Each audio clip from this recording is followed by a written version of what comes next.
নমস্কাৰ আমি online form fill up কৰা সেই ডাটাবিলাক যেতিয়া ৱেবছাইটৰ পৰা ডাউনলোড কৰা হয় তেতিয়া এনে ধৰণৰ এখন এক্সেল शीट পোৱা যায় এই এক্সেল शीटখনত কিন্তু বহুতো বেমেজালি আছে যেনে ধৰক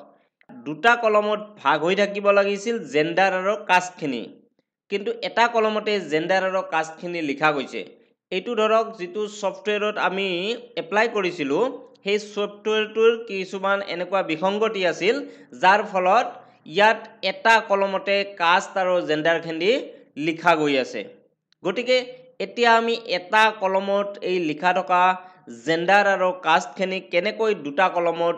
ৰাখিম বা দুটা কলমত কেনেকৈ ভাগ কৰিম হেতু দেখুৱাবলৈ ওলাইছো নিশ্চয় আমাৰ এই ভিডিওটো আপোনালোকে ভাল পাব গটিকে ভিডিওটো সম্পূৰ্ণ শেষলৈকে চাই থাকিব আমি মাজত কৰবাত কিবা ব্ল্যাঙ্ক ৰো আছে নেকি চাব লাগিব ইয়াত মই মেল বা জেনাৰেলত কৰবাত ক্লিক কৰি কন্ট্ৰোল ডাউন এৰো মাৰিব লাগিব কৰবাত ৰৈ গৈছে মাজত চাওক কিয় ৰৈ গৈছে যে ইয়াত ব্ল্যাঙ্ক ৰো এটা আছে এই ব্ল্যাঙ্ক ৰোটো মই ডিলিট কৰি ল'ব লাগিব ইয়াত মই ক্লিক কৰিছো ৰো হেডিংত আৰু কন্ট্ৰোল মাইনাস প্ৰেছ কৰি মই ৰোটো ডিলিট কৰি লৈছো এতিয়া মই গোটেইবিলাক সিলেক্ট কৰাৰ কাৰণে কন্ট্ৰোল এ প্ৰেছ কৰিছো আৰু মই মাৰ্জ এণ্ড সেন্টাৰ অপচনত ক্লিক কৰি গোটেইবিলাক এই আনমাৰ্জ কৰি লৈছো মাৰ্জ কৰা আছিল সেল বিলাক এতিয়া মই কন্ট্ৰোল এ পুনৰ মাৰিছো আৰু বৰ্ডাৰ বিলাক মই দি লৈছো তেতিয়া মোৰ বুজাৰ সহজ হ'ব যে কোনটো সেলত কি লেখা আছে এতিয়া চাওক আমি ইয়াত দুটা কলম প্ৰথমতে ইনসাৰ্ট কৰিব লাগিব দুটা মই কলম ইনসাৰ্ট কৰাৰ কাৰণে দুটা কলম সিলেক্ট কৰি লৈছো এতিয়া মই কন্ট্ৰোল শিফট প্লাস টিপি দিয়াৰ লগে লগে দুটা কলম ইনসাৰ্ট হৈ গৈছে ইয়াত ধৰক মই সেক্স লিখিলো আৰু ইয়াত কাষ্ট চাওক প্ৰথমতে মই সেক্সটো আনি যাম এই লৰাজনৰ তাৰ কাৰণে সমান চিন প্ৰেছ কৰিছো আৰু ইফালে যি মেল লিখা আছে তাত ক্লিক কৰি এন্টাৰ প্ৰেছ কৰি দিছো তাৰ পিছত মই এই যেটো আমাৰ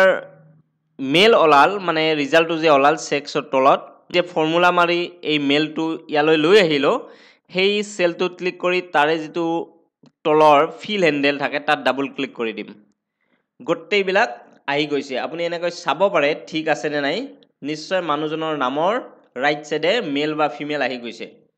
কোনো দিগদাৰি নাই এবাৰ কাষ্টৰ লৈ গৈছো মই কাষ্টৰ এই সেলটোত মই ক্লিক কৰিছো চাওক মই এইবাৰ কাষ্টটো আনাৰ কাৰণে এই সেলটোত মই ক্লিক কৰিম এই সেলটোত মই এটা ফৰ্মুলা লিখিম ফৰ্মুলা মানে একদম সৰু ফৰ্মুলা সমান চিন দিম তাত ইয়াত ক্লিক কৰিছো সেলটোত সমান চিন দিছো আৰু এই যেটো ঘৰত কাষ্টটো লিখা আছে চাওক কাষ্ট লিখা থকা ঘৰটোত মই ক্লিক কৰিব লাগিব মই ইয়াত ক্লিক কৰি দিলো আৰু এন্টাৰ প্ৰেছ এতিয়া চাওক ইয়াত মই এই সেলটোত ক্লিক কৰিলো আৰু ডাবল ক্লিক কৰিম ফিল হ্যান্ডেলত লগে লগে গোটেইবিলাক ওলাই গৈছে এইবাৰ আমি এই সেক্স আৰু কাষ্টৰ এই দুটা কলম আমি সিলেক্ট কৰিব লাগিব কলম হেডিং ইৰ পৰা এফ লৈকে মই টানি দিলো দুটা কলম সিলেক্ট হৈ গল মই কপি কৰিম কপি কৰাৰ পিছত এইবাৰ মই পেস্ট কৰিম পেস্ট কেনেকৈ কৰিম চাব এই যে পেস্ট বুটামটো আছে তাৰ তলত যে পেস্ট বুলি লিখা আছে এই যত পেস্ট বুলি লিখা আছে সেই ঠাইখিনিত ক্লিক কৰিব লাগিব তাৰ পিছত তলত পেজ স্পেশাল বুলি দেখা দিছে সেই পেজ স্পেশালত ক্লিক কৰিব লাগিব নিশ্চয় গম পাইছে এইখিনিত পেজ স্পেশাল বুলি লিখা গৈছে পেজ স্পেশালত মই ক্লিক কৰিম তাৰ পিছত ইয়াত ভ্যালু বুলি আছে ইয়াত চাওক ভ্যালু বুলি আছে এটো খুব ইম্পৰ্টেন্ট অপচন এই ভ্যালু অপচনটো ক্লিক কৰিব লাগিব আৰু ওকে ক্লিক কৰিব লাগিব তেতিয়া ইয়াত যে আমি ফৰ্মুলা ইউজ কৰিছিলো এই ফৰ্মুলা বিলাক আতৰি গল এতিয়া আপোনাৰ যেটো কলম নেলাগা কলম হেইটো আমি ডিলিট কৰিব পাৰো কন্ট্ৰোল মাইনাস ইটা কথা হ'ব কি যে এই মাঝে মাঝে চাওক এটা ৰো ডিলিট কৰিব লগা থাকি গল গোটেইবিলাকৰ মাঝে মাঝে এটা ৰো ডিলিট কৰিব লগা থাকি গল যেটো ৰোড ধৰক আমাৰ ইয়াত জেনাৰেল লিখা আছে এটো কোনো কাম নাই কাৰণ জেনাৰেলটো ইয়াত আমাৰ আহি গল ঠাইত যত আহিব লাগে তাত আহি গল এতিয়া সিৰিয়াল নাম্বাৰ বিলাক যদি আপুনি তললৈকে যায় তেতিয়া দেখা পাব যে সিৰিয়াল নাম্বাৰখিনি ইয়াত একৰ পৰা পুনৰ ষ্টাৰ্ট হৈছে তো এই সিৰিয়াল নাম্বাৰখিনি যদি আপোনালোকে জুম কৰি দিছো মই চাওক বুজি পাব ইয়াত 12 112 এটা ব্ল্যাঙ্ক তাৰ পিছত 113 তো আপুনি কি কৰিব লাগিব এই 113 আৰু ব্ল্যাঙ্ক সেল এটা সিলেক্ট কৰিব তাৰ পিছত সেই সেল দুটা যে সিলেক্ট হৈ আছে তাৰ যেটো ফিল হ্যান্ডেল তাত ধৰি আপুনি তললৈকে টানি দিব আপোনাৰ সিৰিয়েল নাম্বাৰৰ যেটো বেমেজেলি আছিল এটাৰ পিছত এটা কৈ আহিব লগা সিৰিয়েল নাম্বাৰ বিলাকো আপুনি পাই গল এতিয়া আপোনাৰ সিৰিয়েল নাম্বাৰ বিলাকৰ যতপটো নাইকিয়া হৈ গল এটাৰ পিছত এটা খালি আছে চাওক এতিয়া কি কৰিব সিৰিয়েল নাম্বাৰত ক্লিক কৰি আপুনি ডাটাত গৈ ফিল্টাৰ অপচনত ক্লিক কৰি এই সিৰিয়েল নাম্বাৰৰ যেটো ফিল্টাৰ বুটাম আছে তাত ক্লিক কৰি আপুনি স্মলেষ্ট টু লাৰ্জেষ্ট ক্লিক কৰি দিয়াৰ লগে লগে